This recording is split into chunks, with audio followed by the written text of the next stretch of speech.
everyone. I'm Ashtar Tashi. And my name is Kausar Sultana. And we are the Revive Collective.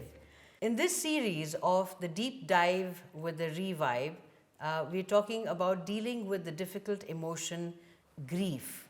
And in this episode, we're going to be addressing the grieving of a primary caregiver for a terminally ill family member. Now, as you would have understood by now, that grieving is a very essential part of our life. And when we start ignoring it, we are creating a lot more baggage for ourselves moving forward. And moving forward is important, right?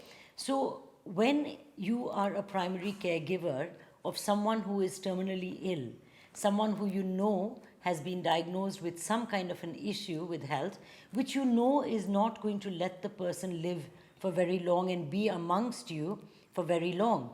Now, this can create a lot of pain, not only emotionally, but a lot of stress mentally as well. And above all, the trauma of trying to deal with the day-to-day practical problems, the practical, caretaking activities for that person, as well as looking after the emotions and mental state of the patient. But what we forget as a primary caregiver is looking after ourselves. So a lot of difficult kind of emotions come up, a lot of different pain comes up. Confusion comes up. And I would like to start here, Kausar, with talking about the guilt that I felt. So when my father was very unwell, he was living in the same city, but in a different home with my mother and my sister. Now, though I am, settled in my family life and everything, I would have liked to spend a lot more time with him, and which I couldn't, unfortunately. And what was I carrying within me after he passed on was huge, huge amounts of guilt that I wish I had given him more time. I wish I had, visited him more often. A terminally ill patient also knows that they don't have much time, obviously. They know that the clock is ticking on them faster than for anybody else. And they also only want their loved ones to be around to say things and do things together which they probably have been missing out on. And that's exactly where my guilt came in. Because I kept feeling, Kausar, that I wish I had spent more time with him. I wish I had gone and, read books with him or watched TV with him or have just simple conversations. And now that he's gone, like I said earlier to you, 9 years. And when I think of him, the one thing that bothers me is my guilt. And that's not a very healthy place to be in. And I have been working on myself for that, because then I remind myself that whatever my time has been with him has been special. It may not be great in quantity, but the time spent with him was a lot of quality time.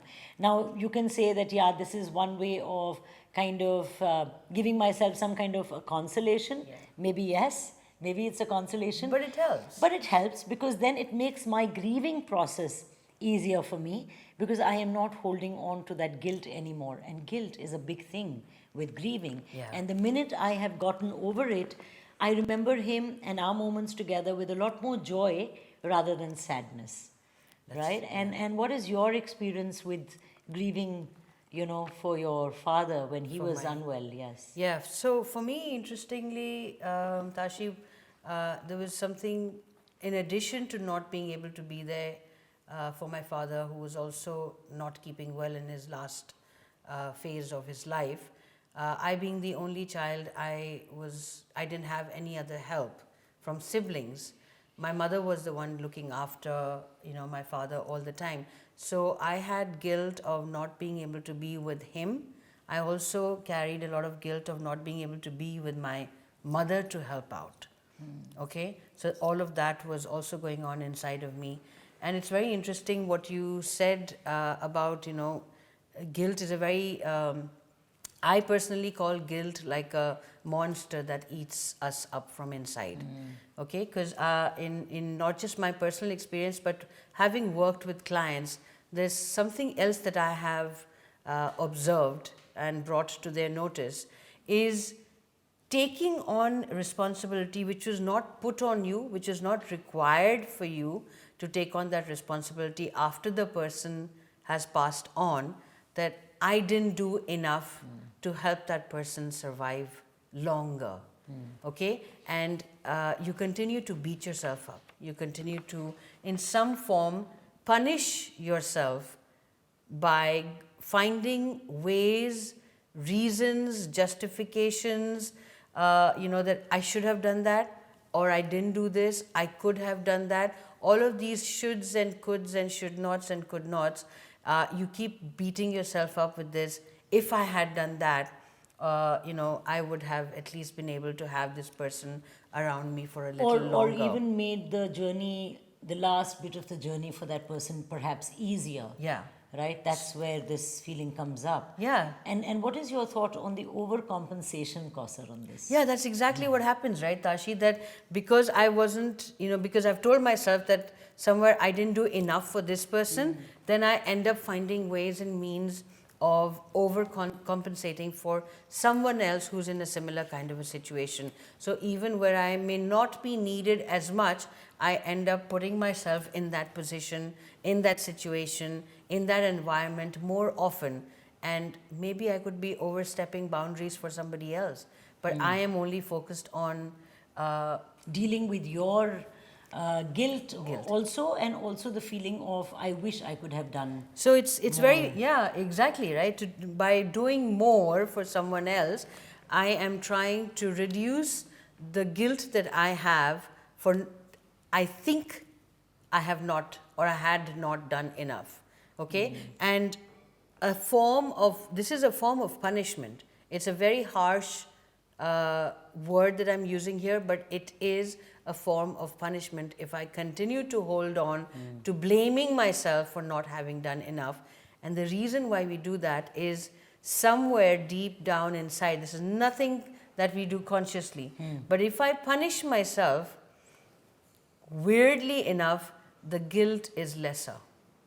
If I punish myself, weirdly enough, I don't feel as bad. Yeah, as bad. That is such a simple thing. Yeah, very true. So if you can understand that, if you're doing something like that to yourself, our humble request is become aware of it, right? And don't get stuck in that loop there, and continue in your journey of grieving, having lost this person. It was that person's journey, right? It's very commonly said, but everyone's got to go in some way or the other. Now, Tashi, were there some more points that, Yeah, so it was very interesting. I was going through, our discussion that we had before this, and we were discussing about a client who shared with both of us in one of our programs together that, when, I will not say whether it was a man or a woman, but when this person was looking after the mother who was very unwell, and very, very unwell, and this person had all the responsibility and had taken over all the responsibility of taking care of this ailing mother. Unfortunately, this person was getting obviously physically tired and mentally exhausted and emotionally totally shattered, right? Because you know what's coming up next.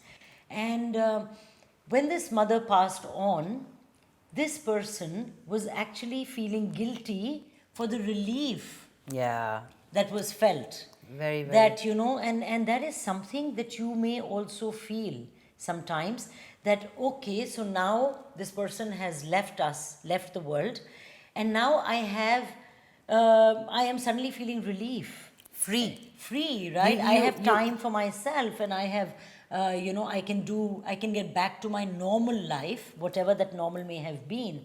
But understand that relief actually makes this person feel guilty, that how can I even think that I am feeling relieved, right? So that is again it comes to not being able to grieve as a primary caretaker because you are trapped. First, in the sense of what Kausar said, that punishing myself for not doing enough to save them. What I felt guilty for not being able to spend time with them while they were alive, And thirdly, this feeling relief that the person has left. So now you have time for yourself and you can go back to normal. But here, Kausar, comes this question about the void that is created. Oh, yes. Yeah, so why don't you talk to us about the void that one feels after that person has gone and you have nothing else to do, nobody else to look Exactly, after. exactly, right? So it's like feeling the relief, I'm taking one step forward to move ahead in my life, and then I realize and I feel guilty, how can I be doing that? And I take 2 steps back and go back into this trap of feeling guilty, okay? And when I'm there, I'm feeling the void that, okay, now this person is not there, I don't have anyone else to take care of, the rest of my day is free, I don't know what to do, and I'm feeling a sense of loss of identity. There's a loss of identity, yes. and therefore I am just stuck in a state of limbo, because if I move forward, leave this behind, again I'm going to get a sense of relief, and I keep going back and forth, okay? So become aware, if you've felt this, if you've taken the step forward, keep moving on.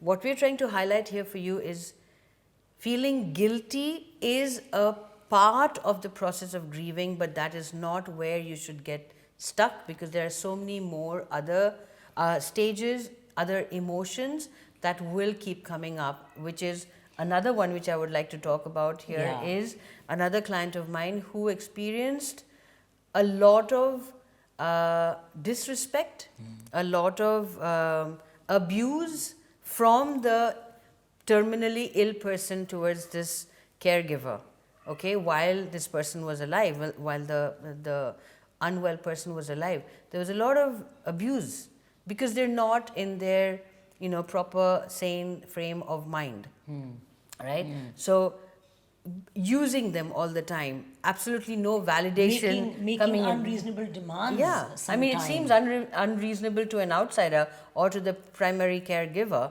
but it is a requirement for the one who is unwell. Yeah. There's obviously not going to be any validation, any gratitude, sometimes if the person is not in their complete senses. Yeah, So yeah. that also starts creeping in. So this creates bitterness. Now, what is happening here is that the caregiver, that is you in this situation, let's say, is going to feel disrespected. You are going to feel that, I sacrifice so much of my time, my effort, my love, my emotions, while taking care of this terminally ill family member. And what am I getting at the end of it? Is, this bitterness, and this person has gone away. And even the people around me may or may not be giving me that validation. That, oh my God, you did so much for this patient. You are so good. You've really taken care. When that comes missing, then creates this little bit of sadness in one way, and a lot of angst inside, and anger which is not expressed. So our suggestion to you would be that if you have been the primary caregiver for someone and that person has passed on, if you are feeling bitter and angry, please talk about it. Talk about it with close family members, maybe talk about it with a therapist, maybe share it with a close friend who is a good listener, because it is important. Otherwise, like everything else, if you carry all this bitterness inside you, then you are going to create another kind of wound. And that bitterness wound is going to go on as a trigger for many, many more relationships, Different probably kinds of in the future. relationships, yeah. Because whenever in the future you have a relationship, a healthy one, let's say, but there is lack of validation there, that This whole is gonna get monster of triggered. bitterness and feeling like a sacrificial goat will come up. And that's not healthy. What do you say, Kausar? Yeah, absolutely. So be aware if, a need in you to be validated or be appreciated for what you did do for this person, if it's coming up, see what's happening. Go a little deeper inside you. Where is this need to be appreciated for this is coming for you? Whether it was a very conscious choice you made, or whether it was something that you had to do to be there, or if you had help, while taking care, or you may not have had help while taking care. What you have to remind yourself consciously, okay, is you did what you could the best way you could at that time. Every time we introspect something in the past, please understand we have grown from that point. We have become mature, we have become wiser. So any time we introspect, there will come a slight level of comparison. Oh, I could have done that, or somebody else could have said that, or something, because it seems lesser from where we are today. But at that time, if you consciously tell yourself, it's not about again, making yourself feel better because you know you didn't do enough. It's not that. It's not telling yourself a lie. It's about reminding yourself a truth you're not willing to see. There's that whole mixture of punishing yourself, there's that whole little monster of guilt eating inside you. All of that comes together. So spend some time with yourself. And Go grieve within. and grieve. Yeah. And one thing that will not help you in grieving, Kausar, also is playing victim. So, however harsh it may sound, the person who had to leave, this phase of life has done so, right? But the person who had to pass on, unfortunately, has had to move on. But you playing victim is not going to help. You cannot beat yourself up. You cannot keep telling yourself that, oh, poor me. You took the responsibility for whatever reason and you have fulfilled it to the best of your ability. Pat yourself on the back for that and appreciate that you were there and given the status of the primary caregiver. You have earned a lot of good karma, that is for sure, right, by doing this. And I think now is the time to tell them what it is that we all can do to make it easier on ourselves is first and foremost, I think, is sharing with someone.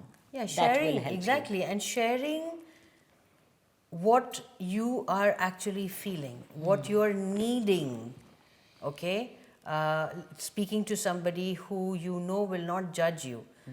Speaking to someone who's, if that person turns around and tells you, how can you be saying things like this? This person was so sick, they needed you. That's not something you need. And that is probably an assumption you may have, that this is a thought that might, this is a response you might get from somebody and you don't want to share. So look for people who would do that. If you don't have anyone around, you can write, okay? You can record your voice and hear it back. These kind of things help. Or like we always say, we are here. We are here We for are you. there for you. Please reach out to us and we would be more than happy to hold your hand and walk you through this grief. Take care of yourself. Keep shining.